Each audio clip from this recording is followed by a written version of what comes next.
Good morning, America. Thank you for watching Taxes Made Easy.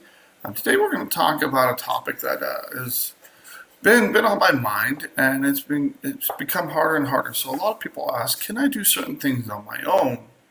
And the answer is absolutely. Um, but a lot of people want to do and consider doing an offer on compromise without a tax professional. And it's not just a tax professional, someone that's an expert in offering compromises. The IRS has made it harder and harder. So we're going to break it down today.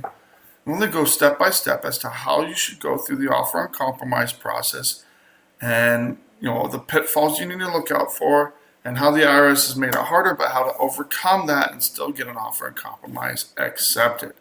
So stay tuned with this, and we're going to be breaking this down.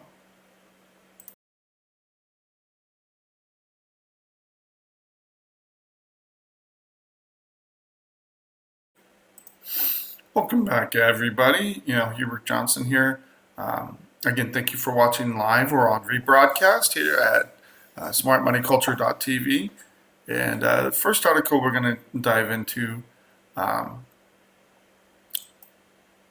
is about EVs. Now, the EV market has been very interesting in that it's really boomed, but at the same time, the demand for it has it boomed through 22, softened 23, and now in 24 it's really going the other way.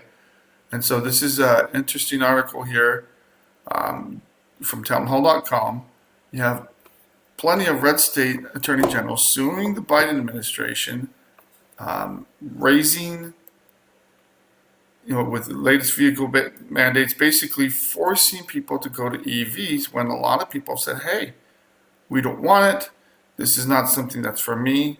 The people that have bought EVs have kind of bought them already. The market's kind of gotten saturated with EVs, but yet the government still wants to force us to go with electric vehicles before the consumers are ready to accept them. So again, this is government interference in a market. The whole point is really to drive gas-powered cars off the road. Really, if you want to be frank about it, that is the point, is to force people to buy electric vehicles by making it too expensive or unrealistic to purchase gas vehicles. But instead of doing this with market tools, they're trying to just mandate this. So, kind of breaking it down, these have been out for a while. So they're National Highway Traffic and Safety Administration issued these a while back, and now they're being sued over this. And so this is, harkening back to the 1970s, where the average vehicle got about 13 miles to the gallon, but gas was cheap, nobody cared. Today, things have drastically changed. Vehicles get much better gas mileage today, but what this would force would be, for passenger cars, a 2% per year increase in fuel economy, and then also another 2% per year for light trucks. So you have light trucks and passenger cars going up 2% per year. So for light duty vehicle fuel economy, up to 50.4 miles per gallon. So your average truck would have to get up to 50. Light truck would have to get up to 50.54 miles per gallon by 2031. That's 7 years away. And so this, I think, is, I don't buy this number saying how much it would, quote unquote, save. But again, I think the whole point isn't about fuel. It's about climate change, and it's about carbon emissions. That's what it's about. And so it's not about how much gas someone would save. Heavy duty pickup trucks and van efficiency would increase 10% from 2030 to 2032, and 8% from 2033 to 2035. Again, that would force heavy duty trucks and vans to get up to 35 miles per gallon by 2035. I mean, the only real way to do this is to go EVs right now, or you'd have to have massive changes in technology. Problem with that is that we've got a lot of problems with the EV market right now. Our manufacturers are being undercut by China globally. China, we're not allowing China EVs into the U.S. market, but globally they're being undercut, so they're losing money. And we're talking 60, 70,000 per vehicle on electric vehicles. So pretty much all of the major manufacturers, Toyota, Ford, GM, Honda, all of them have pulled back on electric vehicles. What they are pushing is hybrid vehicles, and if that works and that's a more acceptable technology, great, good for them. But forcing this by the government, I think, is the problem. It's going to cause a lot of distortions of the market if not reversed. So they've already spent billions, and pretty much the federal government has switched to EVs in many, many areas. But the American people aren't buying it. They're just not investing in it. So going off of that, I'm going to jump to the next article here. This is from Fox Business. Nearly half of American EV owners want to switch back. And so they have this share, and a lot of them are wanting to switch back to gas. The question is, why? And they're saying they're very likely to switch back to owning a gas-powered vehicle in the next purchase. I know people that have hybrid vehicles that love it, and I know people that have electric vehicles that love their vehicle. I think you should let people choose, maybe offer some incentives to try to encourage EVs, but trying to mandate and force things. That very heavy-handed government control of the economy causes huge, massive market distortions, which can often and usually does much more harm than good. So again, this really blew people away. Most people that bought it, I mean, I know plenty of people that bought it that they're doing it for the environment, but they're also doing it because they're fun, they're fast, and they've really improved. So in this poll of 37,000 consumers, Australia was the only country with a greater percentage, 49% of EV owners than the U.S. that said they were ready to go back. They went to Brazil, China, France, Germany, Italy, Japan. Average, it was 29%, but that's still a high percentage point. Number one reason, lack of charging infrastructure. Our government's spending billions of dollars in charging stations, and I think they built 7 now. It might have gone up to 8. I saw one article that said 8. So the government's not doing. There are, Tesla's building them like crazy. There's others that are building them. Second reason is cost is too high, 34%. EVs are much higher than the average vehicle. 1 in 3 or 32% said that,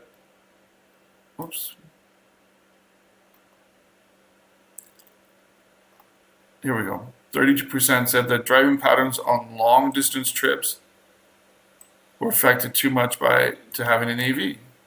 They're ideal for commuter trips if you have hybrid or EV.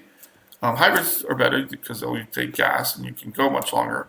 But if you're going long distance, you need another vehicle. Miller Meeks from the House Energy and Commerce Committee. And I know plenty of people that's exactly what they did. They had the hybrid of electric for normal commuting, but the long distance just didn't make sense. Is these tax credits are supposed to push the EV industry in this again, this is another article in China, predicting that hybrids will function much better than EVs, but we're not pushing all technologies. We're just trying to use EVs, but the components all come force from China. everything In into the one same box. breath, he's imposing tariffs on Chinese-made EVs So that again, aren't even being completely imported here yet. just kind of goes through the numbers I'm taking a here. tough stance on China. He thinks people are This is a stupid. problem when you have government politicians and bureaucrats trying to force something when the public is going the other way. It drives up prices. It makes it less affordable for people. It's harder enough to buy new cars today anyway. But the next article just highlights that even further, that we have had, when you have the government trying to force things, it just makes things worse. So this is another article also from Fox Business, but this is highlighting something, that another problem, with the government trying to make more money available, more free money, so there's more money flowing through the economy without any real production. So if you just have more dollars by themselves is not GDP. It's not gross domestic production. It just makes things look better in the short term, but it doesn't solve anything. It doesn't improve the economy. So, and a lot of this can be considered short-term gimmicks that can make things worse in the long run. So,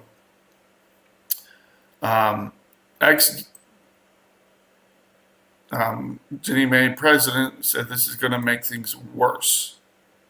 So what is this pilot program here? This is basically saying risky borrowing practices and potential real estate losses. So again, this is very similar to what we went through 2008. We're encouraging people to borrow money from their homes. And so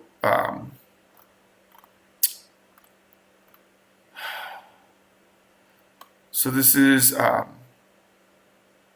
Michael President, also Michael Bright, former president of Freddie Mac and Fannie Mae's sister company, Ginnie Mae, is speaking out about this, and he says this is going to make things worse. What is it?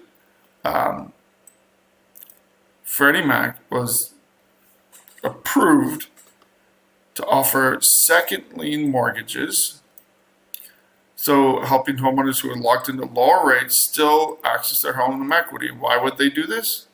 To get further in debt. You try to pay off other debt as well, but again, it just adds to the debt cycle here. And further debt have more issues here, and this makes more money available, to purchase things in the marketplace, but it doesn't actually add more productivity to anything. So one of the big concerns here, it allows people to access their home equity while keeping the interest rate low on their current loans. So that's one of the things that's stopping a lot of people from accessing the equity in their home, because they don't want to lose that low interest rate. So they're letting them get the new loans at 6.8%, but they don't have to refinance their whole home. So it's an easier way. It's kind of like a HELOC, but a little bit more affordable, I guess, and it's backed by the federal government. And this sounds good. More people can access the equity in their home, but really, this is not what one of people. It's not a good move long term to further indebt people, or to encourage people to go into further debt on their homes. And this is the government stepping in and guaranteeing second mortgages. And really, this kind of explains why having the government subsidize, and we are out of break, so I'm going to have to come back.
Welcome back, everybody.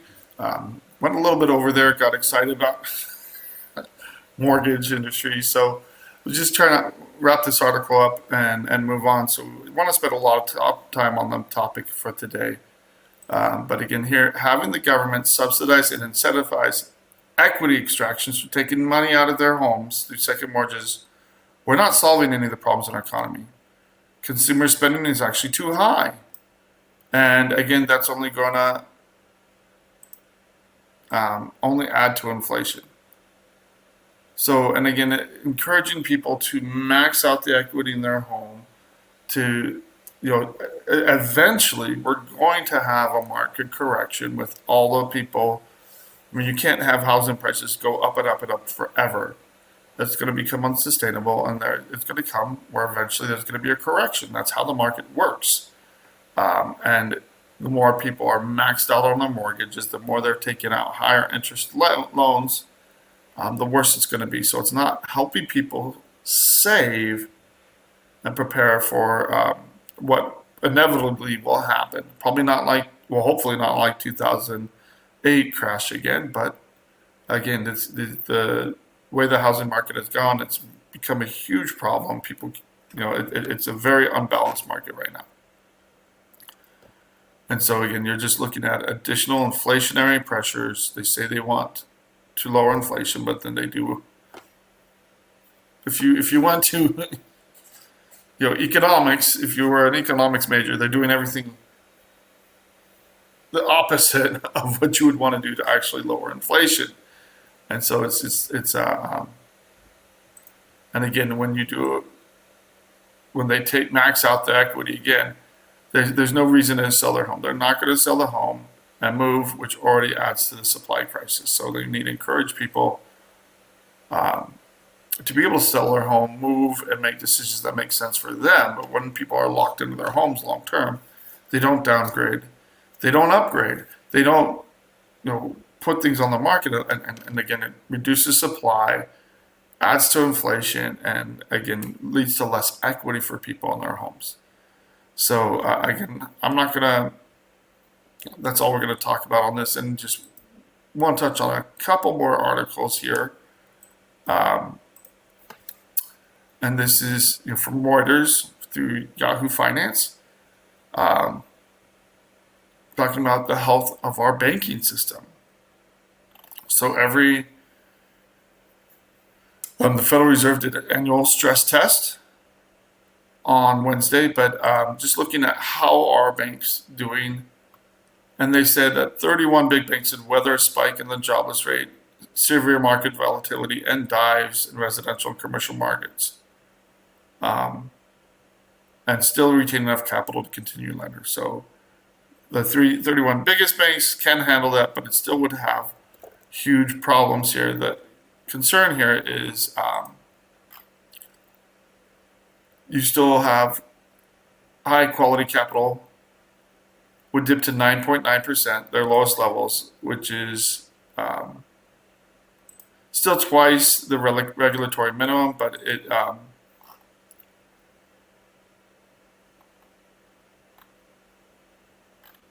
there's this is a relatively clean bill of health, but at the same time, it can take a lot of smaller banks and crash them. And then banks suffered steeper losses this year than previously. And it just shows how their bank portfolios have become riskier. So even though they survived this stress test and did fairly well overall, they didn't survive it as well as the previous year. And a lot of that is because you have capital ratios following the steepest decline since 2.8. There is cause for concern as you go through the details in this article. I'm not going to bore you with the details. It's just another article saying, look, we need to be careful. It's good that banks overall do have those reserves, but at the same time, it's concerning when we see the numbers not going in the right direction. Real quick, want to touch on the presidential debate tonight. What to watch? Will it actually be substantive? And this is from CNBC. Not a lot of new news here. The new news will probably come out tomorrow and be all over the news. But the real question is, what will be their tax policy? What to expect? And we've been talking about this quite a bit. The different tax policy. Basically, Trump wants lower taxes. Biden wants higher taxes. That's it in a nutshell. Trump wants the Trump tax cut to stay in place. All of them.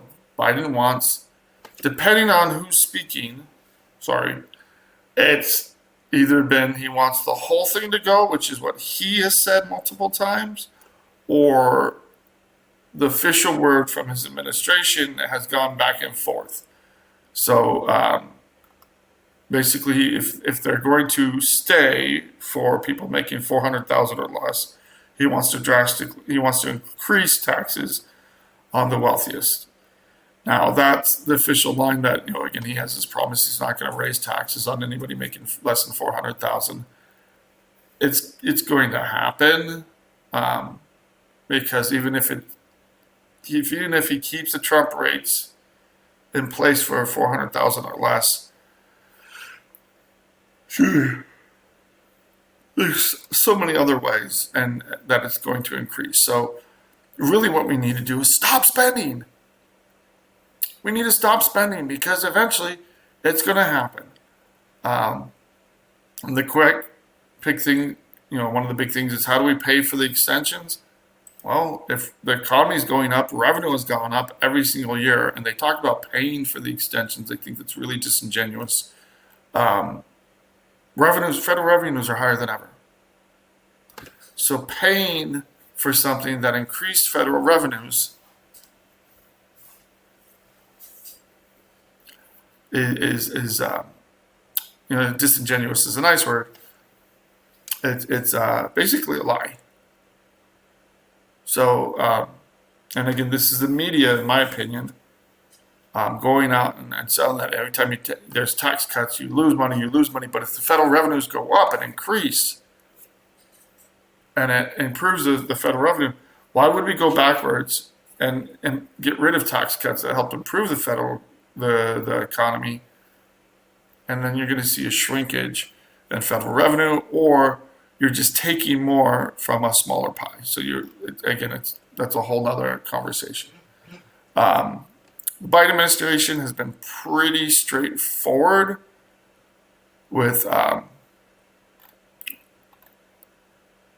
their tax policy. They want the TCJA to expire if they're going to keep it in place. They want to increase taxes, and again, they have plenty of different ways that they want to increase the corporate taxes. They want to increase higher income, and so again, this would get rid of a boosted child tax credit if you let those expire, and then there's higher estate and gift tax exemptions.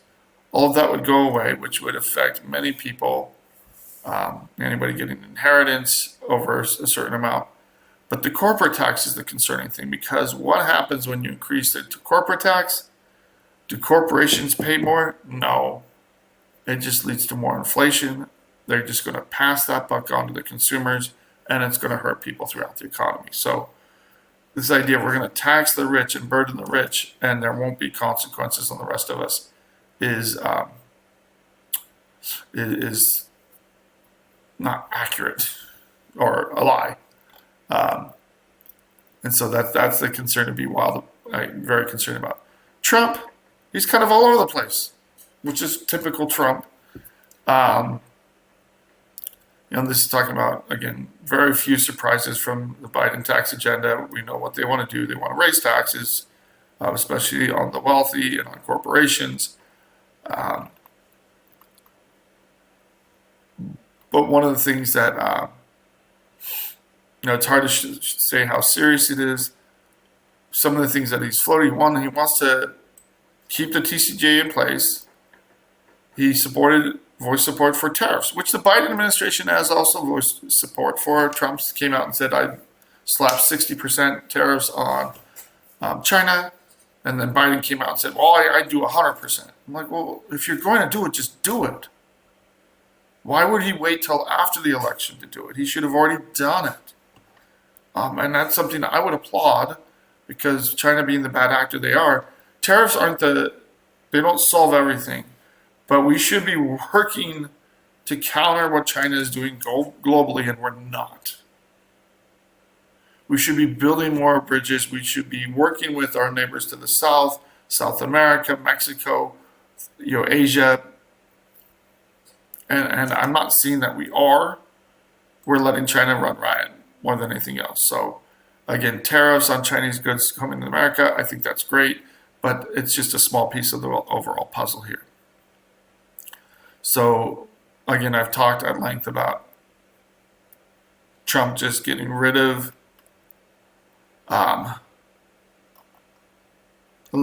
he talked about eliminating workers' tips. I think that's actually not a bad idea. It would definitely help people struggling. It would help the lower classes more than anything else, as well as keeping the Trump tax cuts in place. And then an all-tariff policy to get rid of the income tax. And then they go to the economic reality of tariffs. I don't think it's a catch-all. I don't think it's a solution that will truly solve our issues here. So again, he had added tariffs: China, Mexico, European Union, and pretty much the tariffs in China remained in place under the Biden administration. So there's not a whole lot of difference there, but tariffs are not the solution to everything. So again, it can backfire in the long term, because people normally retaliate with tariffs on American goods if we're going to issue tariffs on their goods. So let's see what happens tonight. Typically, I don't watch the debates. They make my stomach churn. But it is important to know what people are saying, and if it can be very informative if you do watch it. The way the debates go, I don't trust the moderators. I don't trust the candidates. I want to see them put their money where their mouth is and actually help the American people. So, and too often it's just, they're just putting out what they think people want to hear. So, switching gears here and now focusing on offering compromises. Now, this is something that we deal with every day. We have plenty of offers pending, offers being accepted, offers being rejected. And this is one of my biggest criticisms of the Biden administration, more than any other administration. So, again, didn't see this under Obama, didn't see this under Trump. I mean, this is not something that's happened under prior administrations. George W. Bush, prior to Obama, every administration has made it easier for taxpayers to work with the IRS. And some of this can be blamed on COVID. But again, we're how many years past COVID now? And the customer service is in the toilet. And I say that, and I mean it. Yesterday, I tried to call through, and I got disconnected on 3 or 4 times. So we're going to do a little bullet point thing of what you need to do to prepare for and have a successful offer with the IRS. So, first of all, you need to call and verify your tax account before you even consider starting your offer and compromise document. So you have to call the IRS or pull your transcripts, and it's better to call the IRS because the transcripts can be a little hard to read, can be a little confusing, but you should be get on irs.gov, you should pull your transcripts going back at least the last 6 years, but you should call the IRS and make sure you find out what issues are there, because you would need to have a clean tax account before you submit your offer and compromise. When I say tax account, it's all based on your social security number. So if you have any connecting tax accounts, if you have another business, if you file married and filing joint with somebody, you need to make sure that for any years you filed with someone else that there aren't any issues either. And the reason for that is, first of all, you need to be filing compliance. You need to make sure all tax returns are filed, or that you didn't have a filing requirement. And that's something the IRS is not going to tell you. They're not going to tell you if you had a filing requirement or not. I just had someone who's on Social Security. We submitted the offer, and the first letter they got was they're saying, look, you need to file your 23 return, or we're going to reject your offer. That's all he has is Social Security. He doesn't have a filing requirement. They're still going to kick it back or try to, and we're going to respond and say, look, he was just on Social Security, doesn't have a filing requirement. Move forward with the offer. So you need to make sure all tax returns are filed, or you didn't have a filing requirement. You want to make sure that all of your balances. You have to include everything in your offer and compromise, or they'll kick your offer back to you. And they'll just say, look, you didn't include everything. They have to return the offer. And I've talked about this a lot, how the IRS today is finding every way possible and sometimes making up ways. Again, it's very unethical what the IRS is doing. And I'll say that again. It's very unethical how the IRS is treating taxpayers currently under the current administration. And that's a very serious charge. But again, they're rejecting cases right and left. They're making up stuff. I've seen some of the most ridiculous stuff coming out of the IRS lately, and it's frustrating because you have to grab them by the horns and kind of beat them along and make sure that every step of the way they keep the offer moving, so you can get someone to actually look at and consider your offer. So they try to reject it on technicalities. They just try to get you to offers to get rejected just by people not responding, and these are things that they shouldn't have to be worried about anyway. And so, and they're harder than ever to get through to. That's the horrible part, that they're harder than ever to get through to. So, once you make sure that you have all your tax debts under your Social Security number and any related numbers taken care of, so other EINs, and if you're married, filing joint, that both parties, you have to look at both Social Securities, that they don't have any other issues, then you can turn to preparing the offer and compromise paperwork. So the paperwork consists of two forms, 433A and 656. And I'm going to share something with you real quick. And it's called the 656 booklet. So this is really...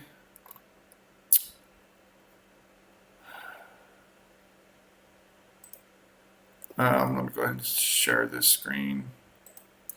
This is going to be your guide if you're trying to do an offer and compromise on your own. So this is straight from irs.gov. I just went to irs.gov and looked up 656 booklet. And it comes right up. This is what you need to know, paying for your offer, how to apply. But this is the information from the IRS. So, and it has all the forms in it. So it just kind of explains it. Doesn't explain it the best. But this is really what you need to know. The 433A OIC, that's your main form. You need to fill that out correctly. And we've gone through this line by line in previous shows.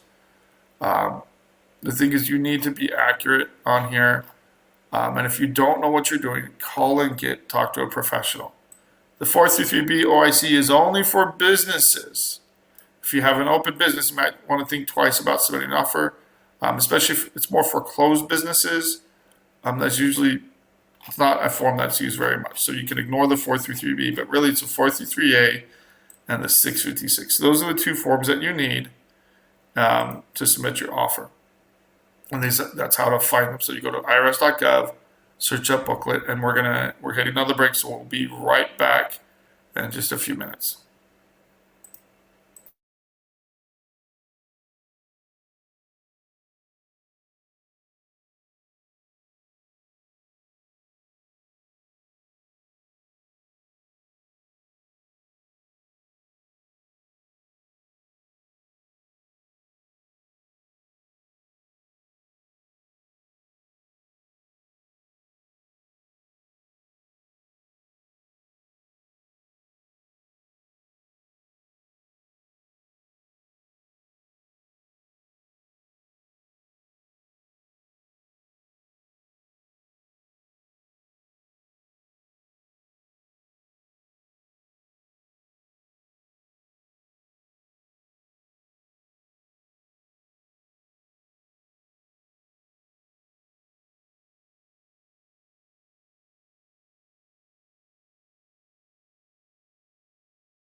Welcome back, everybody. So, want to kind of go over some of the things in the 433A. These are some of the biggest pitfalls we see is here, and I'm sorry for the just jumping to the form again. Most of this, section 1, you're just putting information. Section 2, you're just putting in information, how often you're paid, etc.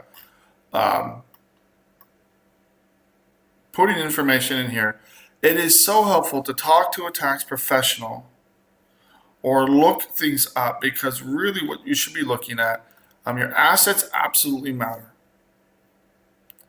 And under the current administration, Biden administration, if you have too many assets, even if you can't access them, they don't care. If you have equity in your home, it will be added to your offer and compromise. So if anybody's a homeowner and you've had your home any length of time, it's very possible and most likely that you have equity in your home, and that will be added to your offer. It doesn't matter if you're unemployed and you have no way of accessing it. That's been the number one reason that a lot of offers have been rejected, and or we not even considered, because this is a huge change, a huge step. It's like a 20-year step backwards in policy here with the IRS today. And it's hurt the poorest the most, the people that are on fixed incomes and they can't deal, they can't pay their debt, but there's some equity in their home that they can't access, and that the IRS just doesn't care.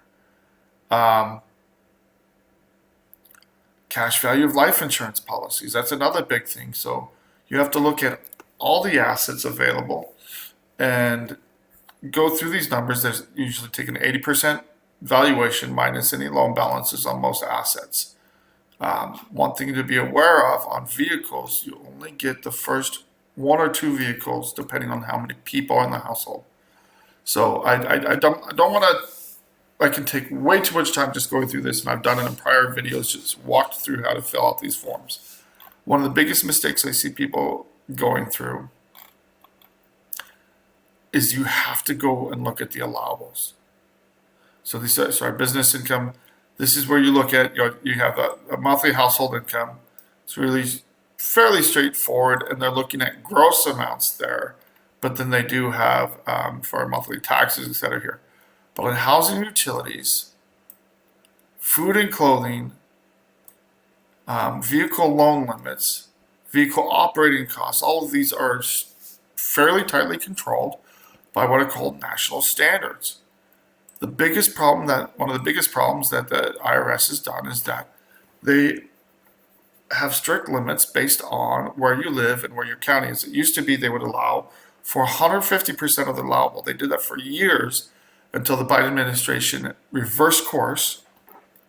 And now, and they've actually lowered or barely increased these allowables. It hasn't kept up with inflation, and on average, I'm seeing that people are spending $1,000 to $1,500 more on their housing utilities than what they actually allow for. So again, watch our previous videos, go through it step by step, and make sure you get accurate information when considering if you actually qualify for it. So this is calculating your minimum offer amount. Again, if you're doing a 12-month lump sum offer, it's just you take whatever your remaining monthly income, multiply by 12, and that gives you box G. You have to add your asset amount, so the value of your assets, to either G or H, depending on what kind of offer you're going to do, and that gives you your offer amount. This does not tell you, however, if your offer is going to be accepted. You have to look up RCP. So if you go to irs.gov, and I'm going to share this tab and look up realizable collection potential.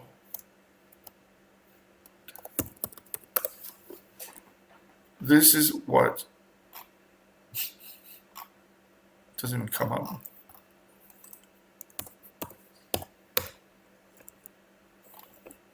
It takes you to the offer and compromise. the offer is really bad about explaining what RCP is. So RCP is something that when you go online and you go to the IRS website, if you use their tool to check if you qualify for an offer, it doesn't do this. And it's the number one reason offers are rejected. And so this is why it's so frustrating, is that I've yet to see a tax tool. So if you have a professional that dabbles in offers, but they don't do it all the time, they often don't understand RCP. So what they do is they say, okay, here's your offer amount. That's one number. We're going to do a separate calculation to see if we just leave it alone. If you're positive, let's say $500 a month, will that pay off the debt by the time the tax debt expires or runs out? So the IRS has 10 years from when tax debt is assessed to collect on it. And that can get extended out through various things. And if they show that you can pay or substantially pay your offer by the time the tax debt is expired, they're going to reject your offer based on that alone. So the IRS, when they go into it, they have two goals.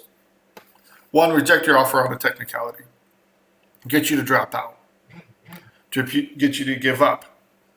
Again, this is why I think it's highly unethical and unfair to taxpayers. Does not respect taxpayer rights, does not give them a fair shake at an offer and compromise. So this is why more and more people do need tax professionals, but the IRS should be trying to work better with tax preparers, not make it harder. A lot of what they've been putting out, we're helping people out, it's just lip service. And there are some things that improve through irs.gov, etc. But again, customer service is in the toilet at the IRS. And I say that with full meaning. It's absolutely atrocious. Now, when you go and you get, when you call the IRS, you talk to collections, they don't do offers. And they're not going to give you good information, because one, they don't know it. Two, they don't know what's happening in the offer compromise unit. It's a separate unit altogether. So once you get the forms prepared, you need to have any substantiating documentation with it. So if you're within the allowables and the numbers that the IRS has, you don't really have to provide substantiation for that, but you need to provide pay stubs, proof of income, and you also need to provide bank statements. And for any other expenses, so for student loans, childcare costs that you have, alimony support, and it has to be court ordered. But again, I've gone through that line by line in previous videos that you can go back and watch. When you submit it, you have to submit it with the fees unless you have a fee waiver. So you put it in one manila envelope and submit it. The IRS will tell you that you can submit a copy of tax returns with your offer and compromise. Don't do that. They are not set up to handle that, and they will just return your offer and say, hey, we see this, but until, let's say you submit your 23 return with it, you have to make sure it's filed and processed with the IRS before you can submit your case. So I have a case offer we submitted months ago, just got a notice saying, hey, you need to file your 23 return. It was called the taxpayer, it was filed in April. IRS still hasn't processed it yet. So we have to wait for that to process. So that's why it's important to file electronically if you can, but get things done. And we just need to prove to the IRS that we filed it timely. When you submit the paperwork to the IRS, you need to follow up with them. So when you look at the booklet, I'm going to jump back. I stopped sharing. I'm going to jump back to the booklet. There's plenty of good information here through this. So when you go to the very bottom, it has a checklist of things to remember to include. You don't have to include all of this, but it kind of gives you an idea of if you have these items, you need to include them in here. And then going all the way down to the 656. At the bottom of the 656, very last page, they have another application checklist. Did you do this? Did you do that? And this can be very helpful in going through and doing this. Do not do a money order. The IRS loses stuff all the time. If you do a check and they lose it, you can just resubmit another check or pay online, but you need to make it payable to U.S. Treasury. Okay, same thing. You need a separate one for the offer fee and one for the offer amount. So there's an application fee, and the other one is to get your offer started. So usually 2 forms unless you have a fee waiver. Where do you mail it? Depending on the state, you either mail it to Memphis or Brookhaven, and here's the phone numbers to call them. Brookhaven is easy to get through to. They provide better service. Memphis lately has been almost impossible to get through to, and they handle a lot of some of the bigger population states: Arizona, California, Utah. So they handle a lot of offers, but Memphis has definitely struggled more than New York, and it's very, very difficult to get through to Memphis. So again, this is the hard part when we're dealing with them. And this is the part the first letter you're gonna get on pretty much every single case is a rejection letter. Long gone are the days when we submit a valid offer and they look at it and say, okay, this is a valid offer and we're just going to accept it. Not anymore. Sometimes they said offer rejected, but all you have to do is call them. So you have to be a bulldog on this. Every time they reject something or say we need something more, you have to call them, and if you can't get through, you have to fax them.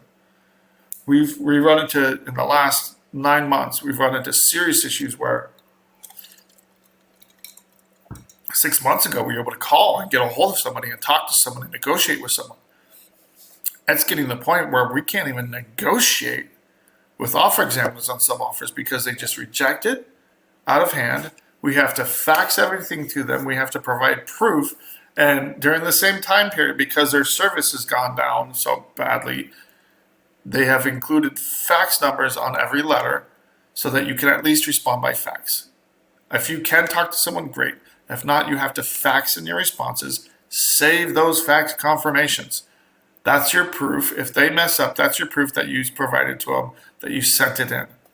It used to be that they would record when you could call in. If you couldn't get through to the offer examiner, you could get through on the main line, but you fax in. And if they're just asking for a simple answer, fax it in. And when they reject your offer, fax in any responses on this. I mean, if you can call it in, you can get the number from the offer examiner, great. But their response time is as you can send in something and not hear back from them for 2 months. It's really a different IRS today than just a year ago. All this money is not going that they're getting is not going to customer service. It's going to enforcement, which is real tragedy here. So when you submit the offer, you have to be on top of responding. You have to fax in your responses, save those fax confirmations.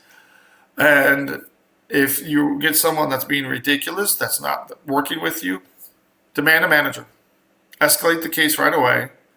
And if they say, look, your offer is rejected, send an appeal. And a lot of times they would, and fax it in. Fax in, it's form 13711, appeal of an offer rejection. Now, there's 2 things you need to be aware of.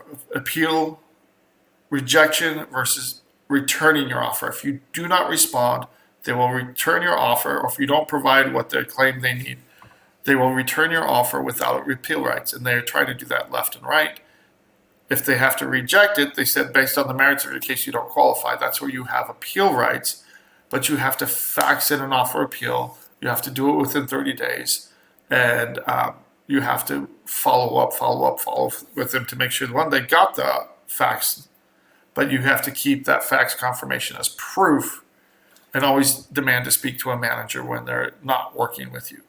So when I say it's almost like being in the trenches, again, I served in the military, not combat, but you really have to be on top of them. You have to, be like a fighter where you're on top of your opponent and just hammer away at them, because otherwise, you want to be respectful when you're dealing with the offer examiners. Understand they're overworked, they're overstressed, but they're also being trained to be more belligerent and aggressive than ever and rejecting offer and compromises. You can get them accepted today, but this is why if you have questions, call a tax professional, get some helpful advice, and it's harder than ever for people to do it on their own. And I think that's a shame, because if people have simple cases, they should be able to do and work with their government. We'll see what happens if a new administration comes in next year. But if we get another 4 years, I expect the IRS to get even worse. And that's just been the general trend, and a lot of it is conscious decision making by upper echelon IRS commission, the commissioner himself, the Biden administration, etc. They're the ones that have said, look,